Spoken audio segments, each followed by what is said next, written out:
These are 5 subsoiler brands charging you a premium while delivering equipment that bends, breaks, and leaves you stranded in the field. The subsoiler market is projected to hit $1.8 billion by 2032, and a disturbing amount of that money flows straight into the pockets of companies selling glorified scrap metal with a fresh coat of paint. Starting at number 5, Kuhn. Kuhn is a European agricultural equipment maker with a reputation that, on paper, looks solid. But talk to the farmers actually running Kuhn subsoilers in the dirt, and a different picture emerges fast. The complaints focus on 2 specific things.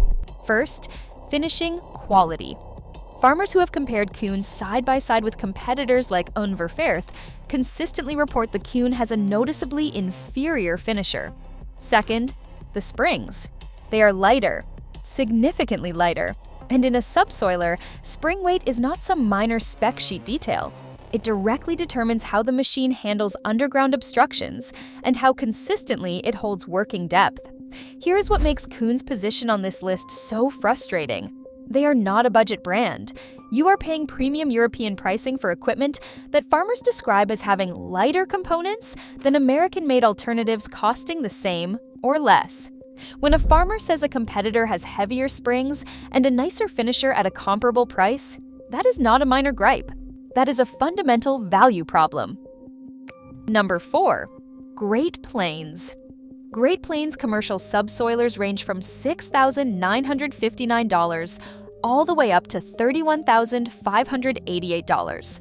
That puts them firmly in premium territory. For that kind of money, you'd expect bulletproof engineering. Farmers, though, have raised some legitimate red flags. One experienced dealer-side farmer put it plainly. The Great Plains units look a bit lighter, the springs don't look as heavy, and he'd seen a video of them binding when they trip. Let that land for a second. A subsoiler that binds when it trips.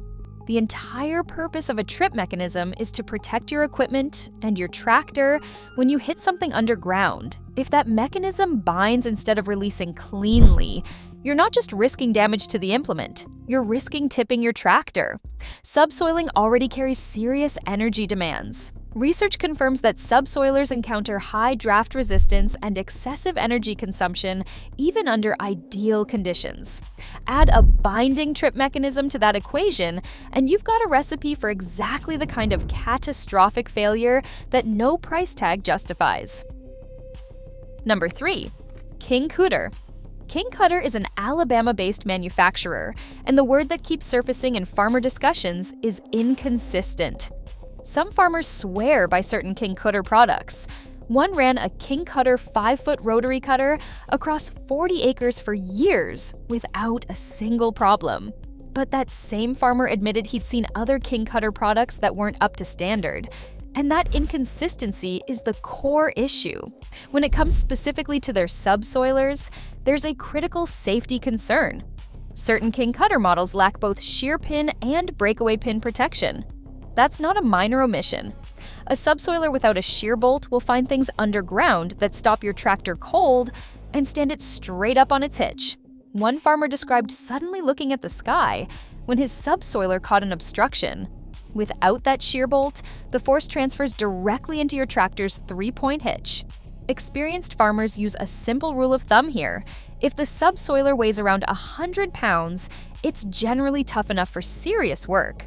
If it weighs 50 pounds, it isn't.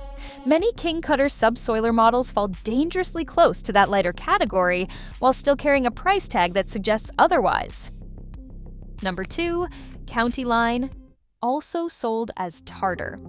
County Line is the house brand at Tractor Supply Company. Tractor Supply Company owns the name, but manufactures nothing. The actual production has been handled by companies like Tartargate and King Cutter.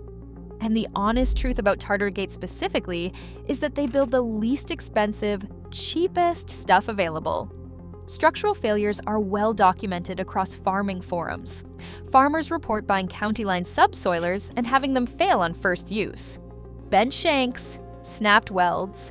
One farmer tried the Tractor Supply subsoiler, and the only positive thing he could say was that at least they took it back without hassle. Weld quality is a recurring nightmare. Farmers inspecting county line products in stores report gussets out of place, poor welds, and paint problems before the equipment even leaves the building. And circling back to that shear bolt question, county line subsoilers don't have one. No shear bolt means no protection. Hit an underground boulder with a 50-pound county line subsoiler on a compact tractor, and you're looking at, best case, a destroyed implement, and worst case, a tractor rearing up with you still in the seat. One veteran farmer explained the economics perfectly. To build a subsoiler with the same quality and construction as the heavy-duty models from the 1940s, it would cost over $500 today. 90% or more of buyers purchase on price alone, and that's exactly the gap County Line exploits.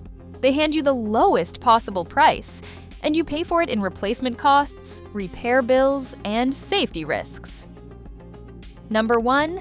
John Deere and their implement brand, Frontier. This is the brand robbing farmers the most aggressively, and they're doing it on multiple fronts at once. Start with the equipment itself.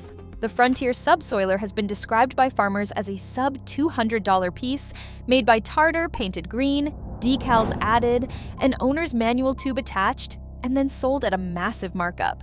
Farmers call this the green tax. You're paying for the color and the logo, not for superior engineering. The quality matches those cheap origins, not the premium price. One buyer of the Frontier PS1001 reported that after just 200 feet at 20 inches deep, the subsoiler hit a rock and snapped vertically in half, completely beyond repair. 200 feet. The thing barely got dirty. His conclusion was that it's built for sand only, not real working conditions involving clay and rocks. Then there are the compatibility games.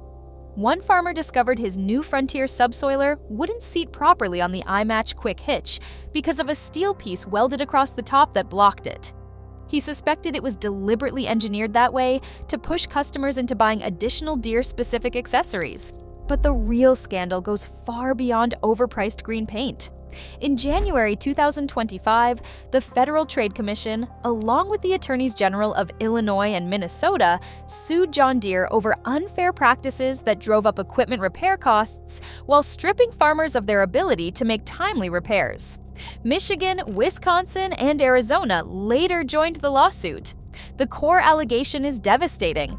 The only fully functional software repair tool capable of performing all repairs on Deere equipment is produced by Deere, and Deere makes it available exclusively to authorized dealers. That forces farmers to rely on more expensive authorized repair shops for every critical fix. Federal Trade Commission Chair Lena Khan stated that unfair repair restrictions mean farmers face unnecessary delays during tight planting and harvest windows. In June 2025, the court denied Deere's motion to dismiss. By April 2026, John Deere agreed to pay $99 million to settle class action claims and was required to make digital repair tools available to farmers and independent shops for at least 10 years. John Deere's Vice President Denver Caldwell called it a meritless lawsuit. $99 million says otherwise. So what should you actually buy? Farmers consistently recommend everything. Attachments made in North Carolina, where they tell you the exact grade of steel used. Dirt Dog, built in Commerce, Georgia, with high-carbon steel shanks and a proper shear pin.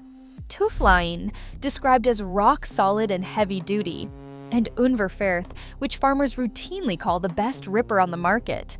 The pattern across all 5 brands is the same. They're either charging you premium prices for budget construction, skipping critical safety features to hit a low price point, or locking you into a repair ecosystem designed to extract maximum dollars long after the initial sale.